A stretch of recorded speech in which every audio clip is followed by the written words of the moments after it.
Listen to that. The draft clock is clicking down, but I'm not going to do anything about it. No, we're auto-picking because we're going to determine our favorite picks round by round for fantasy football this season. But to do it, I'm not going to influence the draft board. We're running this thing on Sleeper based on ADP, based on what the computer believes are the right selections, and it's all catered to what generally drafters are doing right now for fantasy football. So we're going to let this click off a little bit, and then we're going to look round by round to determine, hey, what are some of the best picks that you could be making right now or next week or this month in your fantasy football drafts as we look to get things set. All right, let's pause it after 3 rounds or so and dive into what we're seeing and what we believe is actionable based on what an example draft is going like. My CPU took Ja'Marr Chase for me. That was pretty smart. If you're at the 1-1, that's the pick that I would make. But if you're not at the 1.1, you can't necessarily say as an answer to this question, hey, Ja'Marr Chase would be my choice. Well, you're not going to have access to him. In the early spots of the draft, I know, Sleeper. You're just going to have to quiet down for now. Early spots of the draft, players like Bijan Robinson and Jahmyr Gibbs are running backs that I'd really be targeting. I find myself at ADP fading Saquon Barkley and Derrick Henry. Henry is probably going to make me pay for that, but a little bit of an older player, and could the injury bug catch up to him? Could Father Time catch up to him? Not a bad pick, but I prefer Henry more toward the back half of the round. Saquon Barkley, the workload was astronomical last year. Is he going to be able to hold up again? If I'm drafting in the first half of the round, seems like Ja'Marr Chase, Bijan Robinson, and look, we see Jahmyr Gibbs drop to the 7th pick in this draft. That's a name that I'm definitely targeting because I want to be able to get elite running backs where I can. And at ADP, I feel like those are guys that are going to pay off. My favorite pick of the first round, though, is the guy that was selected here at number 8, Malik Nabers. I think Malik Nabers probably was not the highest rated wide receiver in this point in the draft, at least for this particular mock, because CeeDee Lamb goes there at number 10, and I know that CeeDee Lamb is generally going in the top 5. Typically speaking, though, if you're in the back half of the round, Malik Nabers is a name that I am more than happy to click. He ends up going number 8 right here, and normally I feel like he's going to be available at 8, 9, maybe even 10. And I don't worry about quarterback situation with Malik Nabers. Russell Wilson's going to get him by. I think those two are going to have a great connection. And regardless of who may come in at quarterback throughout the season for the Giants, I believe that Nabers is going to be an explosive player for them. Round 2, I like what Team 4 did, going with quarterback Josh Allen. I think there are 4 quarterbacks, in fact, that are worth taking and spending up to take. And it's the 4 guys that have gone in the top 3 rounds of this mock. Josh Allen, Lamar Jackson, Jaden Daniels, Jalen Hurts. That would be the order for me of the 4 quarterbacks. This mock happened to go Hurts above Jaden Daniels. If you're taking any of those guys in the round 3 range, I think that's very appropriate. You could do it, though, in the back half of round 2 if you're getting Josh Allen. I think he's really a difference maker. And I look at the picks that went off the board right after. Lamar Jackson is the quarterback 2, unless you prefer Lamar Jackson to Josh Allen, which you may. I don't. But if you do believe Josh Allen is the best quarterback, then Team 3 is almost just kind of admitting, look, yeah, we're going to try to prioritize the quarterback position, but we didn't do a good job of it. Not as good of a job as the team right in front of us. So that would be a reason maybe for me to shy away from that. Back half of the round, I don't mind going quarterback. I think this could be a year where elite QB pays off, and I find myself not often clicking Josh Jacobs, Tyreek Hill, A.J. Brown. Don't mind Bucky Irving. I like McConkey. There's a lot of great picks in round 2. On this side of the board, you get into the middle of the round or even a little bit earlier, I'm a big fan of Brock Bowers. Brock Bowers might be my favorite pick in the round, especially considering a PPR format, which is what I am mocking for with this mock draft. I think Brock Bowers is going to be a huge part of the Raider offense, and I think he's going to be the only tight end. I don't even find myself taking much Trey McBride. The only tight end that I can really say is going to be a significant difference maker. I think people talk about the positional advantage of tight ends a little bit too frequently. With Brock Bowers, though, I think when you get a tight end that's going to do what he's going to do, there is a positional advantage there to be gleaned. Any other time you're reaching on a tight end and selecting one in the early to mid rounds, I think it could end up being a mistake. But I like Brock Bowers where he's going, and I'm happy to click him there. Early in the second round, so teams that might be on the turn, back half of the first round, early in the second round, I think my favorite name to click in this area is Devon Achane. to be honest with you. Again, it's that thought process of PPR running backs, guys that are going to get workload, guys that are explosive, and the ability to at least get a hero RB on my team this year for PPR. Because as you'll see when we get into the mid-rounds, a lot of the names in rounds 4 through 6, maybe even 7, that I'm going to be talking about as my favorite picks of the round are going to be wide receivers. We'll talk about round 3 here a little bit briefly. Jackson Smith-Njigba, he goes early in round 3, but he's a pick that I really like there. My favorite pick, though, of round 3 is Chase Brown. If you're getting him at the 3.7, I think that's a tremendous value, and it's possible that you see him fall to the middle of the third round from time to time. I think that's a great pick. Like I said, my thought process on the quarterbacks, I love Jaden Daniels where he's going at this 3.11 pick. If you're having to reach on him to the early third round, yeah, maybe you're passing on a JSN to do it. Maybe you're passing on a Chase Brown to do it. Yes, I have Chase Brown above James Cook, Kyron Williams, Jonathan Taylor. Taylor could be the one regret that I have with that thought process, but that's what I have as of right now. Let's take a look. Love the little clicking sounds that Sleeper makes, but I have to mute it at a certain point because it kind of gets annoying when you're passing on every draft pick and doing auto draft. No, I wanted to auto draft. It took me off of auto draft because I paused the draft. That's not what I meant to do. But while we're letting it sit there, let's identify round 4. What's our favorite pick in that round? We see names like Joe Burrow going off the board early. Not a fan of that because he's the first quarterback drafted that doesn't really have any rushing upside. So I think that's a reach on round 4. If I'm going to prioritize quarterback strategically, it's those guys that go in the top 4. Allen, Jackson, Daniels, and Hurts. At the running back position, we end up seeing, they really just don't want to auto-draft me on this. We end up seeing at the running back position, Breece Hall and Omarion Hampton going in the early portion of round 4. I think those are 2 picks that I really like in round 4. But usually I've already gotten 1 or 2 running backs by that point in time, and so I'm not necessarily leaning in that direction. But if I did say, see Breece Hall maybe fall a little bit more toward the middle of round 4, could I get into a situation where having taken a Josh Allen or having taken a Jaden Daniels, as we get a little bit later, do I decide, I don't necessarily want to be going running back early on because I'm picking up a Brock Bowers or I'm picking up a Malik Nabers in round 1? Because so far, my favorite picks, Nabers, Bowers, Chase Brown, rounds 1, 2, and 3. But you may not be positioned in the draft board in a way that's possible to do that. And so Breece Hall, Omarion Hampton, I think those are fine picks. They're really the only 2 running backs in round 4 that I would take. And as I look through round 5 running backs, we'll mute that for a moment so that we don't end up hearing all the beeps throughout the entire draft. We're just going to let it run because the auto drafter was kind of messing up for us. As we look into round 4, and then you kind of get into round 5. After Hampton, there's Hubbard, Kamara, Ken Walker, Joe Mixon, James Conner as the RB dead zone, in my opinion. You can get it a little bit later, Montgomery, Pacheco, but I actually think those guys are a little bit more appropriately priced for the value that they're going to be able to bring. So there's a benefit to those guys, especially in a 0 RB build. That's where you might be going Josh Allen and Brock Bowers in the first couple of, you go wide receiver, and then maybe you go Bowers round 2, and you go Jaden Daniels round 3. Like Team 9 could have done something like this. Team 9 could have gone Puka, Bowers, and Daniels, or you could have gone CeeDee Lamb, Bowers, and Daniels. And so you're basically going 0 RB at that point. Maybe round 4 was your Breece Hall selection, and so you decide not to quite go that way. Rashee Rice at the back of the 4th round starts to get into the area of wide receiver that I really, really like. And we're just going to let the complete draft board roll off there for you.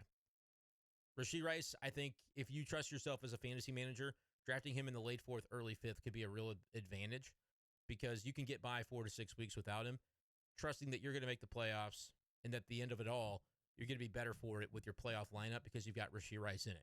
If you feel like you're a manager that can weather the storm, Rashee Rice is the pick that I would definitely highlight. But otherwise, in round 5, it's all about wide receivers to me. Ken Walker may be the one exception to that RB dead zone, but there is some risk associated with him because of injury history and his status already right now, kind of a little bit squirrely in camp. But when I look at round 5, Xavier Worthy, Flowers, Smith, Pickens, Tataroa, McMillan. I love all of those guys, where they're going. Best pick of the round, I have to think, is Xavier Worthy. If you didn't trust it with Rashee Rice, I'm going to take the other stud receiver from the Kansas City Chiefs, and that's Worthy going in the 5th round. I think is a great value. A lot of times you'll see Tetaroa McMillan go into the 6th round, and he would absolutely be my answer to this question if that were the case. Honestly, struggling to find a real definitive pick for round 4. A lot of times for me, that's just bumping up Xavier Worthy to round 4, which then means the round 5 pick, that might be McMillan. That might be a Zay Flowers. That might be a Devontae Smith. I pick different every single time I draft. I might pick different among those wide receivers, but this is a paradise for wide receivers. Every time I see a Mahomes or a Sam Laporta or a Mixon or a James Conner go in those type of rounds, I'm feeling really good about my opportunity coming up because those are players I'm just not even considering. Round 6, favorite pick. All right, remember, we usually like to be hitting wide receivers in this round. So Waddle, Jameson Williams, Travis Hunter, all really good picks. That's about where it stops for me. I think the next receivers that we like start to crop up for you in round 7. Best running back pick of round 6, Trevion Henderson. You know, I'm looking at that part in the draft trying to find some upside, and so I'd rather gloss over an Aaron Jones, especially if I've grabbed a Breece Hall or earlier running back previously in the draft, because I might already have Bucky Irving. I might already have a Jahmyr Gibbs. I might already have an Achane or a Genty or a McCaffrey. If that's the case, I don't really want Aaron Jones as my RB2. If I'm going true 0 RB and I've waited to this point and Trevion Henderson is off the board, I'll take Aaron Jones in the 6th round. That's fine, because I think he's going to give me a bit of a floor. But I'm chasing ceiling most of the time with my picks, and Trevion Henderson, my favorite pick of round 6 if I'm going running back. I think Jameson Williams probably my favorite pick overall in round 6. So you can kind of see those guys go on different sides of the draft board in round 6, at least in this example. And I feel like on either side, you can end up with a player that can really help you. Round 7, as we continue on here, Jordan Addison, Chris Olave, Rome Odunze. Those are the names that jump out to me from a wide receiver perspective, which in PPR, you may still be looking at wide receiver. The next best pick, I think, is Caleb Johnson. Again, same thought process as with Trevion Henderson. Rookie, upside, and by this point in our draft, we're not necessarily relying on this guy week 1 to be a stud for our lineup. Maybe he's a flex. Maybe he's an RB2. Maybe in some cases, if we went RB heavy early, he could be on the bench. But Caleb Johnson, I think, is a real good player, and he's going into an offense that ultimately is going to be pretty run heavy with Arthur Smith as the offensive coordinator there. Wide receiver-wise, the more we get closer to the NFL season, the more I start to wonder about Chris Olave because he just has not historically been able to stay healthy. So I think Odunze or Addison are my 2 favorites there. And the way you decide to pick in round 7 is based on, am I drafting my wide receiver 3 or my flex, or is this a bench wide receiver that I could potentially put into my lineup? If it's a bench guy, definitely feel very comfortable with Jordan Addison because he's going to miss the first 3 weeks. If you feel like you need some early season production, Odunze could give you that, and he also gives you upside. But either of those guys, I think, are great picks in round 7, at least according to the sleeper mock. You don't know that every time it's going to be that way, but they're both available in round 7 this time. Let's try to finish things up here quickly with round 8. I look at similarly minded players. Matthew Golden is one of the few receivers that goes in this round, and right there to me, he's the receiver that I would want. Unless I really needed some proven production, Stephon Diggs, Deebo Samuel, you could go that route. But again, I'm usually not drafting 30-year-olds. It's just not the way to be able to be ahead of ADP. The odds of getting a 30-year-old to stay where he's been instead of having the drop-off and have you holding the bag, it just doesn't feel like a bet that I want to make. But this is the part of the draft where I actually think things start to fade back to us in terms of the value returning at the running back position. We faded running backs pretty heavily in rounds 4 through 7 or 8. But now as we get into round 8, Tyrone Tracy, Travis Etienne, Jaylen Warren. If we didn't go Caleb Johnson, I think he's going to be in a timeshare with another talented back in Jaylen Warren. I like Brian Robinson in standard, but if it's PPR, I dock him a little bit because he's not going to catch very many passes. But this might be the area of the draft where I'm drafting my RB2 in a hero RB build. Again, if I went Gibbs early, if I went Bijan, if I went Achane or Genty, one of those types of names, I might be waiting all the way until now to draft my second running back. And you can get guys who are going to see the field. Etienne, Tracy, Warren. Those are my favorite picks. Of the 3 of them, I'm going with Tyrone Tracy. I'm not a believer in Cam Scatterbo. I just don't believe he's going to be pushing Tracy in that offense very significantly. So I'm not drafting very much of Cam. Round 9, favorite picks in round 9. This is the part of the draft where oftentimes I'm starting to look for a tight end. Tyler Warren, Colston Loveland are 2 upside tight ends. I think Warren's going to be a safer early year bet, not as much of a target competition necessarily in Indy, and I think Indy really does plan to use him in the passing game. Loveland, I mean, look, the Bears drafted him number 10 overall. Are they really going to use him? Time's going to tell. He had some injuries during minicamp that he was working through. Maybe a little bit slow to pick things up. We'll see. I like both players quite a bit. If you're worried about early season production, maybe Njoku, maybe Jonnu Smith are better bets. I'm just not drafting those guys. Give me upside.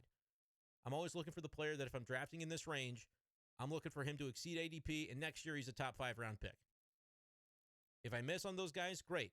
I didn't spend much on them, and I can drop them for waivers, pick up somebody more useful. But if I hit, well, I hit with upside on the brain.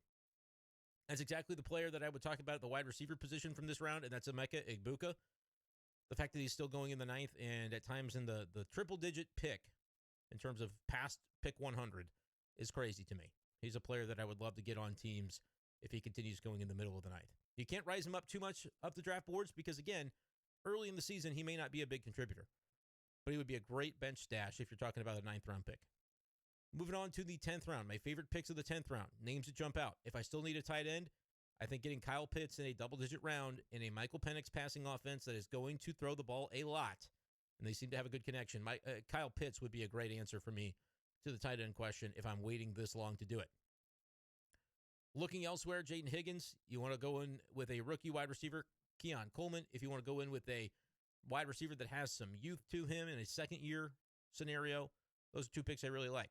I gloss over names like Najee Harris and J.K. Dobbins. I won't draft a single share across my leagues. Archetypically, that's just not the type of guy I am gravitating toward. Dalton Kincaid's an okay pick in the 10th round, I suppose. But my favorite picks there, Kyle Pitts and, I think Jaden Higgins. Pitts is the answer, though.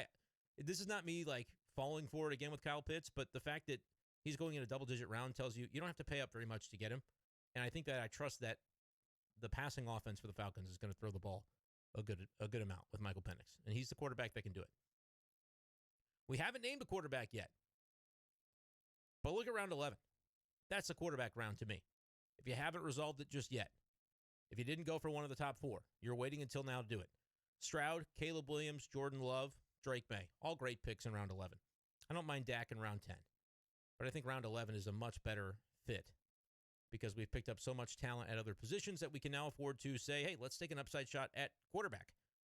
Because C.J. Stroud could be great this year. Jordan Love could be very good. He's getting more weapons. Drake May could make a leap. Caleb Williams is probably my favorite pick of round 11 because I would love to be stacking him with at least one of those earlier Bears that we might have drafted, like a Loveland, perhaps a Rome Odunze would be a nice pick. And look, DJ Moore is not a terrible pick, but a lot of times I'm finding myself prioritizing other names in that area of the draft. He ended up going in the middle of the 4th round, a little bit before a guy like Rashee Rice, Xavier Worthy, but I think I might even take one of those Chiefs above DJ Moore, but that's about the dividing line. Round 12, as we wrap things up, speaking of Bears, Luther Burden, that's real upside at the receiver position. Otherwise, not a lot is standing out to me. Justin Fields, another good quarterback example if you go waiting even longer. But my favorite pick of round 12 is running back Trey Benson.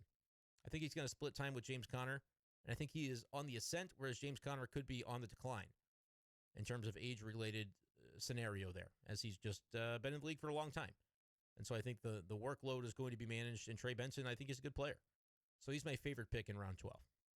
Final round, to wrap things up here, my favorite pick in round 13 of a PPR draft.